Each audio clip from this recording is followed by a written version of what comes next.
Welcome to Technology and Education. Today I'm Richard Smith. And I'm Caroline Crawford, and we are coming to you from the University of Houston Clear Lake in Houston, Texas, USA. And today we're talking about formal learning versus social learning as a new trend in instructional design. So we've talked about formal learning and informal learning for many, many years now.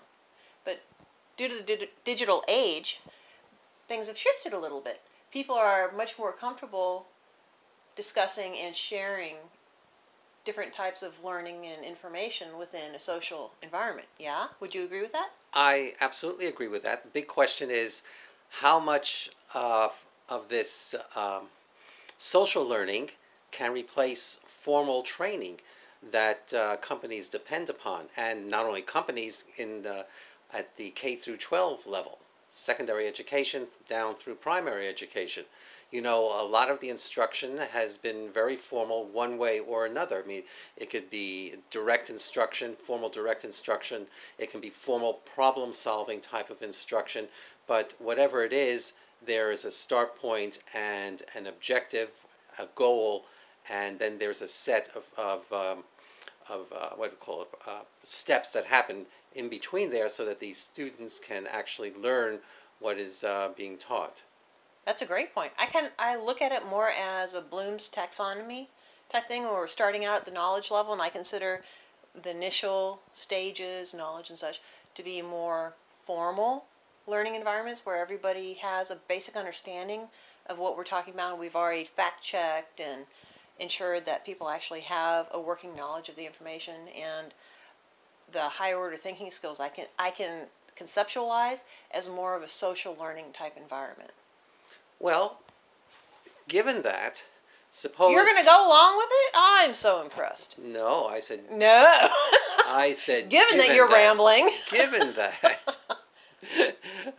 If I'm operating an oil company and I have a new type of drill, I need to train... Ensure the training for OSHA and whatever else. Right, I need to train my employees to use the drill. Now, am I going to do that through social learning, or am I going to come up with a program of instruction that starts from step one and goes on until completion? That's actually a great question. I would suggest that formal learning be the starting point, and you have several different formal training opportunities, and once those have been successfully completed, then shifting more towards a social learning environment where people are sharing their experiences with the drill. Maybe someone has why someone would have a smartphone on the rig, I don't know, but they took a couple of videos or still shots of the experiences that they've had, issues that they've had. If for some reason the drill was breaking, and they posted those graphics or the video components online and said, you know, we've had these issues. Has anyone else experienced this? And then the whole social learning continues in creative ways of addressing whatever issues might be occurring. Well, that's dependent upon everybody participating. Right. Everybody taking the time to get on their computers at the end of the day and seeing if there are any questions that need to be answered, and if they would then want to provide that instruction. It's also dependent upon the ability of the people who are responding Couldn't stop yet. to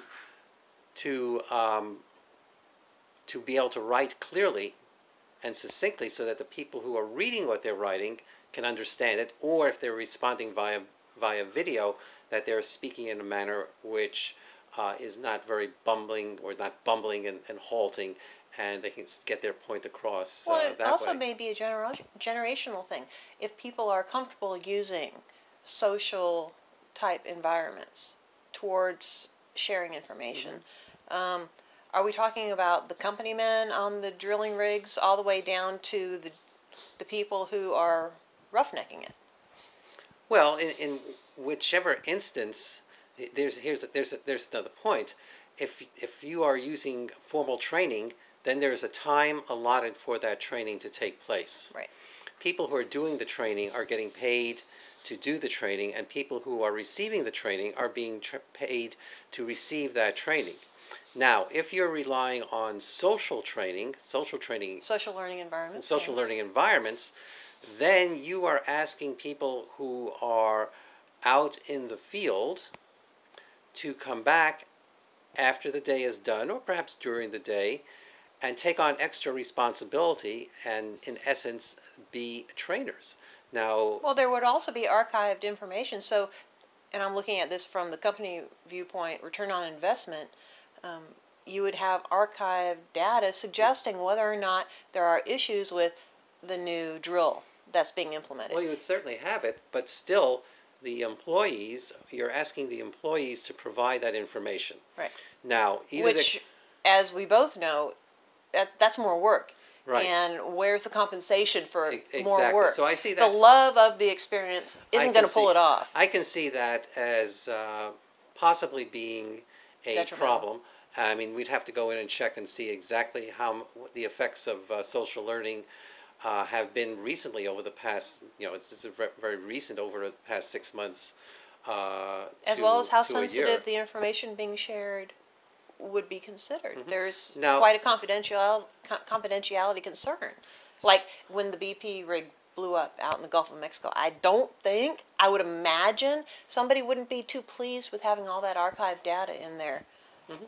Yes, that's true. But on the other hand, there is a lot of social learning going on right now within certain professions. I know at the K through 12 level, I'm a member of a group which is dedicated for coordinators and directors of district-wide of instructional technology. And there is a social learning network set up where each of the members can ask a question and they will get a response almost usually within an hour or two from 3, 4, 5 different people regarding their question. And the question can be anything from having to adhere to a certain type of regulation or having to do with a problem with a server or a particular piece of software. So actually you're already engaged in a social learning environment. Yes. Y'all are sharing your professional opinions and experiences. I am. But I am. but the thing is that in my environment, I have the time to engage in that. True. And in the environment for the rest of the directors of technology across the state, and we're talking about Texas now, they make the time to participate in that. Because it's important to them. It's to their own benefit because it's solving problems that they have. Or may have in the future and need to be ready for it. And they are public. They are public public institutions, and they are dedicated to the public good. Private institution, that's something else. I think that we have yet to see just how effective social learning environments are going to be, and not only in general, but in what areas, as you suggested, they would be most effective. I think, as well as the confidentiality concerns. I can't see some organizations being willing to put all of this out and available on the internet instead of the intranet. And that is going to be the subject of yet another program in Oh. technology and education today, as we have reached the end of our time. I'm Richard Smith. And I'm Caroline Crawford, and we are coming to you from the University of Houston Clear Lake in Houston, Texas, USA. Bye!